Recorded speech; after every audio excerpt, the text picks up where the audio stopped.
7h30 à Tel Aviv, vous êtes sur I24 à la une de l'actualité. Ce lundi, Israël qui décide pour la première fois depuis le début de la vague de violence de bloquer l'entrée de Ramallah aux non-résidents. Une décision prise après une attaque commise hier sur l'un des accès justement contrôlés par les forces israéliennes.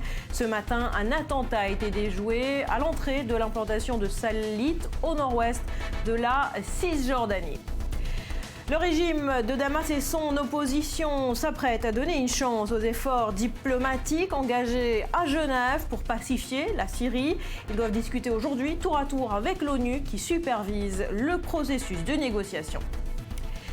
2 jours après avoir reçu à l'Élysée ses filles et ses avocates, François Hollande a accordé la grâce présidentielle partielle à Jacqueline Sauvage, condamnée, je vous le rappelle, à 10 ans de prison pour le meurtre de son mari violent. Une grâce partielle qui pourrait entraîner sa libération dès la mi-avril.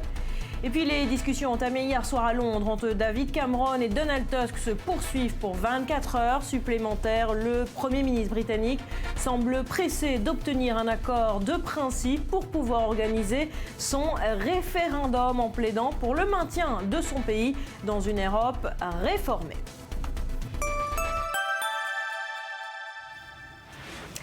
Coup d'envoi ce lundi de la longue course d'obstacles à la Maison-Blanche. Dans quelques heures démarrent les primaires pour désigner le candidat démocrate et le candidat républicain à cette future élection présidentielle.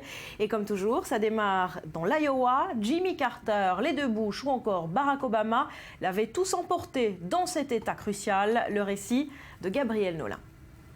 Plus que quelques heures maintenant avant le vote du caucus de l'Iowa. Vote qui marque le début de l'année électorale américaine. Les équipes de campagne sont en pleine agitation. Distribution de tracts, porte à porte, elles ont jusqu'à la dernière minute pour convaincre. Elles rappellent aux sympathisants où voter ce soir. Les candidats aux primaires prononcent eux leur dernier discours dans des styles différents. Le milliardaire Donald Trump a présenté sa famille à ses supporters. Et je lui ai dit « et si j'échoue ?» Et elle m'a dit « si tu concours, tu gagneras ». Et depuis pratiquement le premier jour de la campagne, nous sommes en tête des sondages, vous savez. Donc voici ma meilleure sondeuse. Merci chérie. Bonjour Iowa, c'est super d'être ici. Il sera incroyable, c'est le meilleur négociateur. L'ancienne secrétaire d'État américaine, candidate à la primaire démocrate, a elle rappelé son expérience. Donc soyez avec moi, soyez avec un plan, soyez avec l'expérience, avec les idées qui vont véritablement marcher pour le pays. Le sénateur Bernie Sanders joue sur l'unité. Et cette campagne est bien entendu menée pour que je puisse gagner les élections. Mais surtout, et c'est le plus important, cette campagne fait partie d'un procédé de rassemblement de millions de personnes. Des Noirs, des Blancs, des Latinos, des gays, des hétéros, hommes et femmes. Le républicain Ted Cruz, principal rival de Donald Trump, appelle à un dernier sursaut. Nous avons déjà fait face à ce genre de défi. Nous avons fait face à l'abysse et le peuple américain s'est relevé et nous avons redressé le pays. Nous l'avons déjà fait et nous sommes unis. Plus que quelques heures, nous pouvons le refaire. Nous pouvons ramener ce dernier et meilleur espoir pour l'humanité que sont les États-Unis d'Amérique.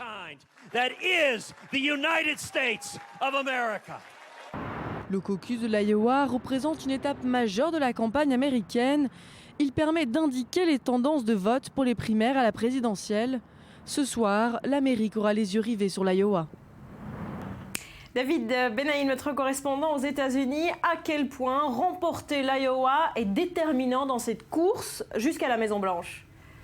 En termes de voix, les résultats de l'Iowa ne représentent pas grand-chose. Seulement 30 délégués pour les 38 pour les démocrates sur un total d'à peu près 3000 pour chaque parti. Ça vous montre à quel point l'influence électorale est mineure. Et a un impact sur la météo des primaires depuis 1972, l'année où ce tout petit État a commencé à inaugurer la saison présidentielle. Pour la primaire, pour les Américains, l'occasion de tester les discours qui marchent, les thèmes qui intéressent, les pubs qui font la différence. Plus de 60 000 spots ont été diffusés ces dernières semaines sur les télés locales, même si la population à majorité blanche, rurale et ultrieuse n'est pas représentative du corps électoral américain. D'ailleurs, à l'époque, les futurs présidents Reagan, Bush, le père, et Clinton y avaient obtenu de très faibles scores face à leur compétition. La seule exception récente fut Barack Obama qui, contre toute attente, l'avait emporté sur Hillary Clinton. Voilà David, on va s'arrêter là. La collection n'est pas au beau fixe ce lundi, merci. En tout cas, alors 50 États, je vous le disais, 50 primaires en tout qui nous mèneront jusqu'au mois de juin. Le processus électoral américain est long et assez compliqué. Primaire citoyenne, primaire ouverte, caucus. On fait un peu d'ordre avec Julia Ganancia. Il n'est pas le premier État dans l'ordre alphabétique, encore moins dans l'ordre de taille ou de population. Alors pourquoi l'Iowa a-t-il l'honneur de lancer les primaires américaines? Les origines de cette tradition remontent à 1972, lorsque pour des soucis d'organisation, le Parti démocrate local décide d'avancer son caucus au mois de janvier. En 1976, le Parti républicain s'aligne sur cette date. Pour ses défenseurs, l'Iowa a aussi l'avantage d'être un État moyen par sa taille et par sa population. Il symboliserait ainsi l'Amérique profonde. Mais sa population, blanche à 92%, est essentiellement rurale et n'est pas représentative de la diversité des États-Unis. Je suis très fière de pouvoir participer au tout début du processus de sélection du nouveau président des États-Unis. Je n'ai jamais vraiment eu l'occasion de rencontrer quelqu'un qui soit devenu président, mais cela pourrait changer maintenant. Un caucus ne se déroule pas comme une élection lambda, pas d'isoloir, pas d'urne et encore moins de bulletins secrets. Dans le camp démocrate, les militants se réunissent dans plusieurs bureaux de vote à une heure précise. Une fois rassemblés, ils se répartissent en groupes à divers endroits de la salle, chaque groupe représentant un candidat. Commence alors le décompte. Si un groupe représente moins de 15% de l'Assemblée, il est dissous et ses membres doivent rejoindre un groupe plus important. Un nouveau comptage a lieu et les voix sont réparties en fonction de la taille des groupes. Chez les républicains, les électeurs se rendent sur les 900 sites où a lieu le caucus, entendent les discours des représentants des candidats et écrivent leur choix sur un bout de papier. Si la pratique est originale, elle est aussi très critiquée pour ses limites démocratiques. La présence des électeurs étant obligatoire, impossible de faire une procuration pour les gens ne pouvant être présents. Voilà pour cette campagne américaine. Dans l'actualité également, ce lundi, c'est Damas qui a été frappé en son cœur. Un attentat de grande envergure a touché la capitale syrienne hier. Il est signé Daesh et le bilan est lourd. Au moins 70 morts dans cette triple attaque. Et le calendrier de cette attaque n'a pas été choisi au hasard. Daesh a frappé au moment où s'ouvraient à Genève des négociations de paix pour tenter de sortir la Syrie de cette guerre qui dure depuis 5 ans. Gabriel Nolin. Après avoir menacé de se retirer samedi, le Haut Comité syrien des négociations a fini par accepter de s'entretenir pour la première fois dimanche avec l'émissaire de l'ONU Staffan de Mistura. Les représentants de l'opposition au régime de Damas sont désormais prêts à entamer les pourparlers. Nous sommes là et nous sommes prêts à entamer des négociations. Nous attendons toutefois de la communauté internationale qu'elle prenne les mesures nécessaires pour faire appliquer la résolution signée par les 15 membres du Conseil de sécurité de l'ONU. La résolution 2254 de l'ONU, adoptée en décembre, fixe un cadre aux négociations. Elle exige l'arrêt des attaques contre les civils et un accès aux populations assiégées. L'émissaire onusien a tenu à rassurer ses interlocuteurs sur le futur des discussions. Je sors d'une rencontre courtoise et constructive avec les représentants du HNC. Nous avons pris le temps d'entendre leurs inquiétudes. Nous leur avons expliqué notre plan d'action et l'ensemble des réunions que nous devons mener. Nous devons faire preuve d'optimisme et de détermination. Les négociations sont prévues pour durer 6 mois et doivent se dérouler de manière indirecte. Elles vont s'atteler à régler les questions humanitaires mais aussi politiques avec la mise en place d'une autorité de transition au pouvoir de Bachar el-Assad. L'organisation d'élections d'ici 2017 est aussi à l'étude. La partie est cependant loin d'être gagnée. Le gouvernement syrien, par la voix de son ambassadeur à l'ONU, Bachar al-Jafari, a accusé l'opposition de ne pas être sérieuse dans ses demandes. Il a rappelé que l'objectif de Damas était de mettre fin au bain de sang dans le pays, sauf qu'un attentat perpétré dans le sanctuaire chiite de Sayeda a fait un peu plus de 60 morts et environ 110 blessés. L'attaque a été revendiquée par l'État islamique. Voilà, et en attendant, on l'a dit, régime et opposition sont donc réunis depuis hier à Genève. Cyril, en soi, c'est déjà une victoire. Oui, c'est une victoire, même si ces négociations démarrent un peu au forceps. On sait que l'opposition est arrivée en traînant des pieds, 2 jours en retard, sous la pression de ses soutiens internationaux. À peine arrivée qu'elle menaçait déjà de faire demi-tour, faute de progrès humanitaires sur le terrain. Il aura donc fallu que Staffan de Mistura, l'envoyé spécial de l'ONU, fasse usage de tous ses talents diplomatiques pour faire rester l'opposition donc à Genève. Est-ce que ces négociations ont des chances d'aboutir? C'est pas le premier coup d'essai. Non. Genève 1, juin 2012, Genève 2, janvier 2014. À chaque fois, Barbara, les pourparlers se sont heurtés au même obstacle, celui du sort de Bachar el-Assad. Alors Genève 3 sera-t-il plus heureux? On a quand même de fortes raisons d'en douter, car jamais, depuis le début du conflit, Assad avait eu autant le vent en poupe qu'il a actuellement. Soutien militaire des Russes d'abord, qui lui permettent de retrouver des localités perdues, de repousser les rebelles. Soutien politique également, avec le retour en grâce de l'Iran. On l'a vu récemment lors de la tournée européenne de Hassan Rouhani, à qui les Européens ont déroulé un tapis rouge. Et puis même la France, qu'on connaissait intraitable sur le sort de Bachar el-Assad, qui refusait de choisir entre la peste Daesh et le choléra Assad, et bien même la France aujourd'hui a décidé que son ennemi numéro 1 c'était Daesh et non plus le départ de Bachar el-Assad. Et puis, Barbara, il reste la question des autres acteurs de ce conflit syrien qui ne sont pas liés par ces pourparlers, à savoir Daesh qui vient de frapper, on vient de le voir, le Front al-Nusra affilié à Al-Qaïda qui n'est pas lié, évidemment les Kurdes au nord de la Syrie qui eux devraient réclamer leur indépendance. On souhaite donc bon courage à John Kerry, on espère qu'il aura plus de succès avec les Syriens qu'il en a eu avec les Israéliens et les Palestiniens. Voilà, c'est pas très bien parti, mais on suit ça de près. Merci Cyril. Nouvel acte dans la crise migratoire en Europe. C'est une polémique qui a gagné l'Allemagne. Le parti populiste préconise cette mesure, que les policiers postés à la frontière soient tout simplement autorisés à tirer à balles réelles en cas d'urgence sur les migrants. L'arme à feu pour contrer l'immigration illégale, c'est donc un nouveau palier qui a été franchi.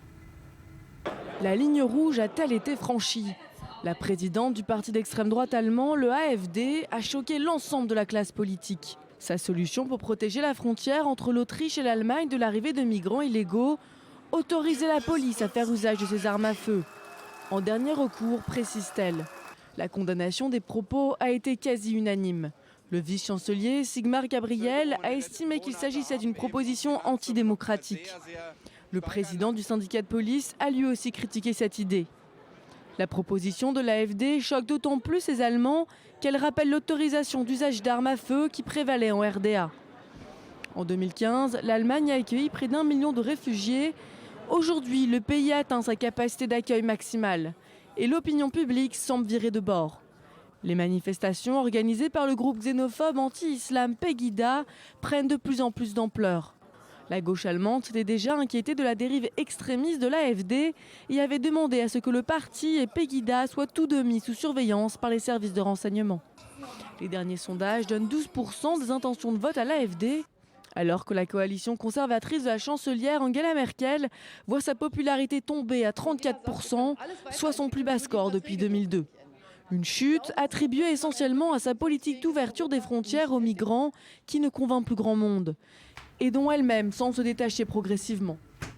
Voilà, et dans ce contexte tendu, on s'arrête sur un chiffre. 10 000, c'est le nombre d'enfants migrants portés disparus depuis 2 ans en Europe. 10 000 enfants non accompagnés dont on a tout simplement perdu la trace. Ce sont les estimations inquiétantes de l'agence policière Europol. Des révélations faites hier. Lise, on va plus loin avec vous d'abord. Qui sont ces enfants?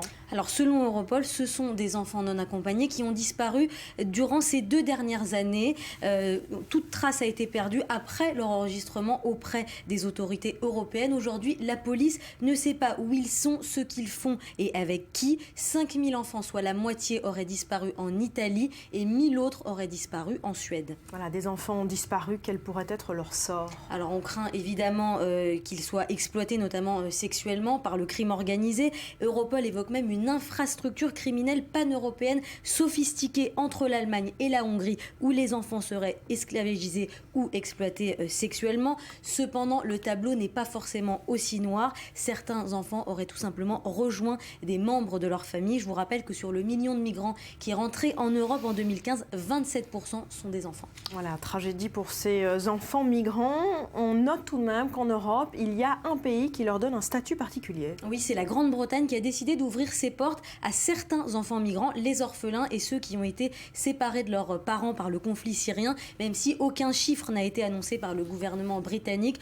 En tout cas, 13 millions d'euros vont être débloqués pour les accueillir, même si le pays reste convaincu qu'il vaut mieux les laisser dans des pays qui sont à proximité de leurs origines, dans leur famille élargie par exemple. En tout cas, Londres a commencé à travailler avec les autorités italiennes et grecques pour étudier les cas de ces enfants non accompagnés. Des ONG comme Save the Children font du lobby pour que la Grande-Bretagne accueille des milliers d'enfants et les protège de la traite des êtres humains. Et David Cameron, lui, a annoncé que son pays accueillerait d'ici 2020 20 000 réfugiés syriens. Merci Lise, 12h45 précisément à Tel Aviv. Merci d'être avec nous. C'est le journal, vous êtes sur I24, les grands titres de l'actu du jour avec vous Elsa Mimoun. Bonjour à tous. À la une ce matin en France, les élèves de 3 lycées parisiens ont été mis à l'abri à la suite de menaces téléphoniques. Il s'agit des établissements Condorcet, Henri IV et Louis le Grand. Ces lycées ainsi que d'autres avaient déjà été la cible de menaces similaires la semaine passée. Raoul Castro accueilli avec tous les honneurs à l'Arc de Triomphe, première étape d'une visite d'État de 2 jours en France à haute teneur économique et commerciale, mais qui consacre surtout une normalisation des relations de Cuba avec les Occidentaux.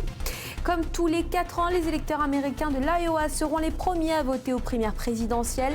La démocrate Hillary Clinton défend sa place de favorite et le milliardaire républicain Donald Trump cherche à prouver que son succès n'est pas que médiatique.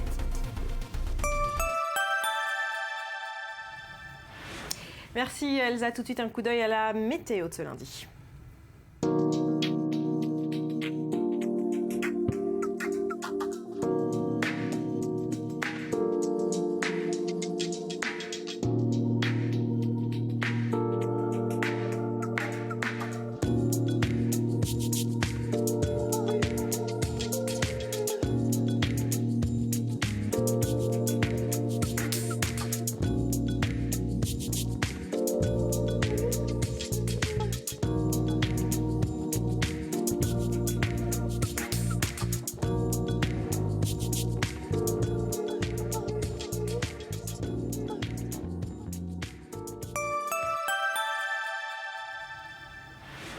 Retour en Israël avec ce constat, la vie est chère, la pauvreté de plus en plus répandue, la natalité en baisse, mais l'économie est au beau fixe.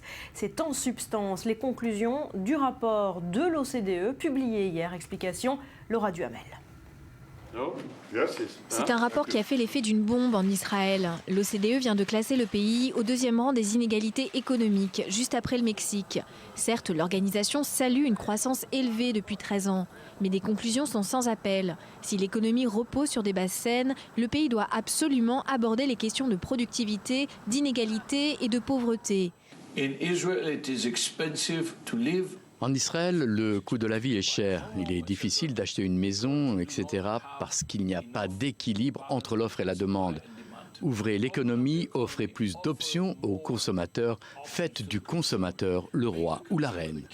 Une invective que le ministre israélien de l'économie Moshe Kahlon semble avoir pris au sérieux. L'OCDE affirme sans équivoque que l'économie d'Israël est stable.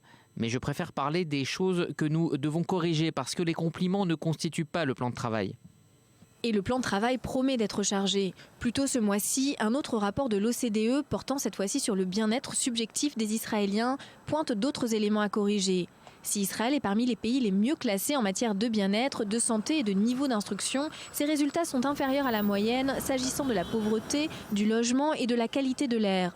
Les Israéliens pauvres le sont donc de plus en plus, notamment les Arabes israéliens et les Juifs orthodoxes, deux populations dont le taux d'activité et le niveau d'instruction sont inférieurs à ceux des Juifs laïcs. Par ailleurs, les coûts de l'immobilier explosent depuis 8 ans, 6% par an. Ils sont ainsi bien plus hauts que ceux des États-Unis et de l'Europe.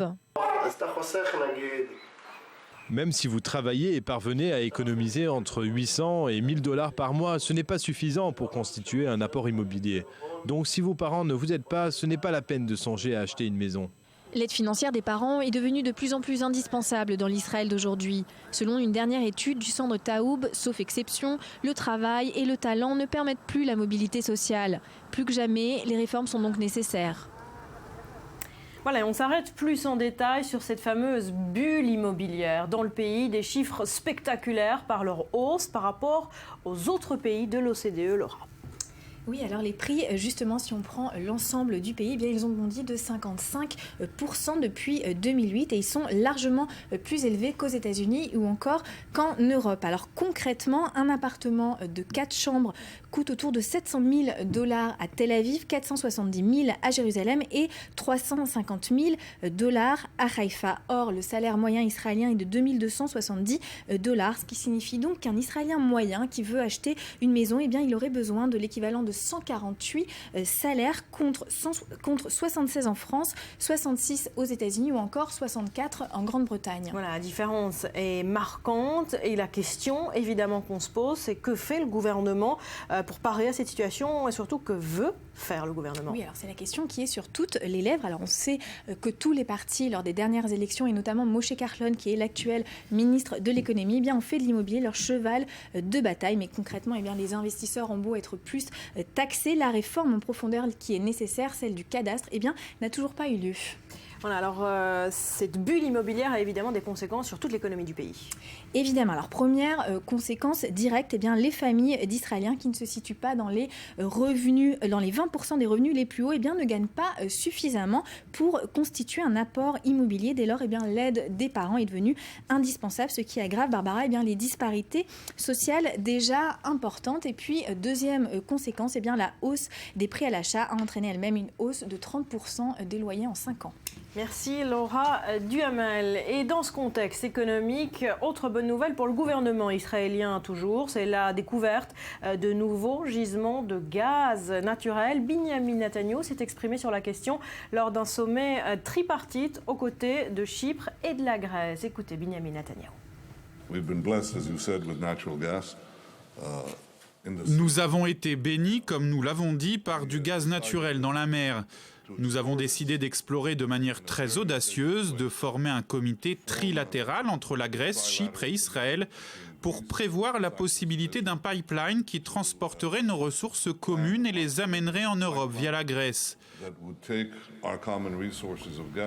Et depuis longtemps, l'Égypte aussi est un partenaire commercial d'Israël. Alors, hasard du calendrier ou non, Binyamin Netanyahu serait en pleine préparation pour une visite historique au pays des pharaons. Julien, vous nous en dites plus. C'est un journal libanais qui fait cette révélation. Alors pourquoi ? Eh bien, c'est d'une part le réchauffement des relations. Il y a eu avant le président Al-Sisi, il y avait les frères musulmans, c'était un peu compliqué. Actuellement, le président Al-Sisi est l'ennemi du Hamas, enfin un ennemi commun avec Israël. Il détruit les tunnels du Hamas bien plus qu'Israël ne le fait, puisqu'on parlait des tunnels dans la première partie du journal. Et il y a donc cette question de l'exportation du gaz israélien vers l'Europe qui devra passer par les ports égyptiens. Question donc à régler. Mais pour que Benjamin Netanyahu puisse venir en Égypte, il y a un point important à régler. Il y a une condition, c'est la reprise des pourparlers avec les Palestiniens. Et ça, c'est pas gagné. Voilà, et ça, c'est pas pour tout de suite. Et puis, il faut le rappeler quand même, les relations entre les deux pays ont été tumultueuses au cours de l'histoire. On va faire un bref rappel historique. Dans les premières années de la création de l'État d'Israël, l'Égypte était le plus grand ennemi d'Israël. C'était vraiment le fer de lance des pays arabes pour la destruction du jeune État juif. Et ce, jusqu'à la visite historique du président Sadat. On est le samedi 19 novembre 1977. Il y a 20 000 hommes armes au point qui attendent sur le tarmac de l'aéroport Ben Gurion, l'hôte le plus important qu'Israël n'a jamais reçu. Tous les vols sont annulés, sauf celui-ci, le vol du Caire. Il y a des drapeaux égyptiens et israéliens partout. Il est écrit partout en hébreu et en arabe « Bienvenue au président égyptien ». La foule retient son souffle et ça arrive.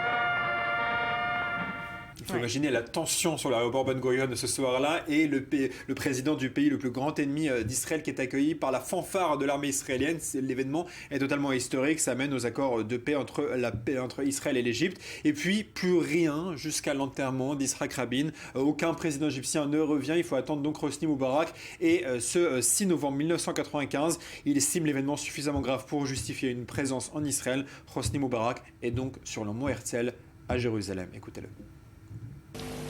Can we truly honor the memory of this fallen hero of peace? Nous devons nous souvenir de ce héros de la paix.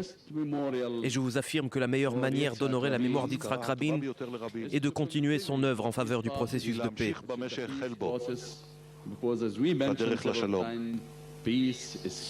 Car la paix est si précieuse pour les peuples du monde entier. Je veux saisir cette occasion, mesdames et messieurs, pour adresser les condoléances du peuple et du gouvernement égyptien au peuple israélien et à la famille. Et depuis, aucune visite d'un président égyptien en Israël. Notez même qu'au début des années 2000, pendant la seconde intifada, l'Égypte avait rappelé son ambassadeur au Caire pour protester contre les violences. Il a fallu attendre, justement, pour parler israélo-palestinien comme condition, eh bien, il a fallu attendre le 8 février 2005, le sommet de Sharm el-Sheikh, où Mahmoud Abbas et Ariel Sharon se serrent la main, mettre fin à la seconde intifada et en signe de bonne volonté, l'Égypte renvoie son ambassadeur en place à Tel Aviv. Donc vous voyez à quel point tout est lié. Et notez en revanche que dans l'autre sens, tous les premiers ministres israéliens, presque tous sans exception, se sont rendus au Caire de manière secrète ou non. Benjamin Netanyahou était allé dans les années 90.